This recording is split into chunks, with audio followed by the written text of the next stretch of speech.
ছাত্র জনতার অভ্যুত্থান চলাকালে সরব দেখা গেলেও আওয়ামী লীগ সরকারের পতনের আগের দিন থেকেই গা ঢাকা দেন দলটির সাধারণ সম্পাদক ওবায়দুল কাদের। জানা গেছে, একটি প্রভাবশালী মহলের সহায়তায় এই মাসের প্রথম সপ্তাহে সিলেট সীমান্ত দিয়ে ভারতে পালিয়ে গেছেন আওয়ামী লীগের প্রভাবশালী এই নেতা। সীমান্ত পাড়ি দিয়ে ভারতের মেঘালয় রাজ্যের রাজধানী শিলং হয়ে আসামের গৌহাটিতে আশ্রয় নিয়েছেন কাদের।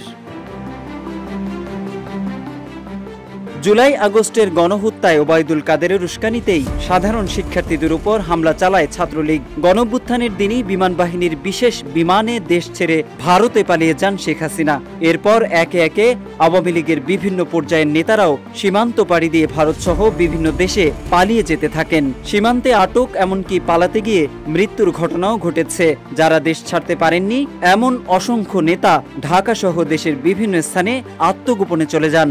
একমাত্র ওয়ালটন এসি দিচ্ছে 1 বছরের রিপ্লেসমেন্ট গ্যারান্টি।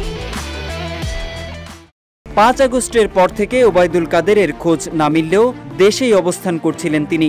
বিভিন্ন গণমাধ্যম সূত্রে জানা যায়, পালিয়ে যাওয়ার আগে প্রায় মাসখানেক সিলেট শহরের ইসলামপুরের পূর্বী আবাসিক এলাকায় একটি আলিশান বাড়িতে অবস্থান করছিলেন তিনি। পরে এখান থেকে অবৈধভাবে সিলেট সীমান্ত পাড়ি দিয়ে ভারতে পালিয়ে যাওয়ার পরিকল্পনা করেন। কয়েকটি সূত্র জানায়, ভারতে পৌঁছে প্রথমে মেঘালয়ের শিলংয়ে অবস্থানরত সিলেট জেলা আওয়ামী লীগের পলাতক কয়েকজন নেতার সঙ্গে সাক্ষাৎ করেন কাদের। সেখানে আলাপ আলোচনা শেষে গৌহাটিতে অবস্থান করার সিদ্ধান্ত নেন তিনি।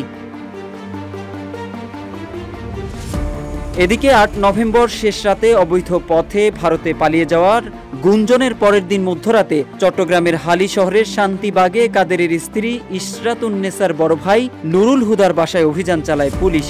ভারতে পালিয়ে যাওয়া কয়েকজন আওয়ামী লীগ নেতা জানিয়েছেন, ওবায়দুল কাদের কলকাতায় পৌঁছেছেন, তারা শুনেছেন, কিন্তু তাদের সঙ্গে সাক্ষাৎ হয়নি। এদিকে গণঅভ্যুত্থানের পর দিল্লির লুটেন্স বাংলো জোনের একটি সুরক্ষিত বাড়িতে থাকছেন শেখ হাসিনা।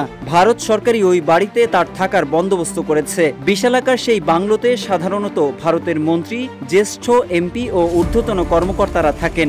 মর্যাদা অনুসারে শেখ হাসিনাকে সেখানেই থাকতে দেওয়া হয়েছে বলে জানায় ভারতীয় সংবাদ মাধ্যম দ্য প্রিন্ট। আসামের গৌহাটি থেকে কাদের শেখ হাসিনার সঙ্গে সাক্ষাতের চেষ্টা চালিয়ে যাচ্ছেন বলে গুঞ্জন রয়েছে। গৌহাটি থেকে তার সঙ্গে যোগাযোগ সহজ বলেই সেখানে অবস্থান করছেন কাদের। ভারত ও বাংলাদেশের কয়েকজন ব্যবসায়ী সহ সংশ্লিষ্ট একাধিক সূত্র এ তথ্য জানিয়েছে। সেখানে থাকার কারণ হিসেবে শেখ হাসিনার সঙ্গে সাক্ষাতের বিষয়টি গুরুত্বপূর্ণ বলে জানায় একটি সূত্র। তবে আওয়ামী লীগের সাধারণ সম্পাদকের সাথে শেখ হাসিনার সাক্ষাৎ হয়েছে কিনা তা এখনো জানা যায়নি। Mohammad Saiful Islam, news desk, Ittefaq.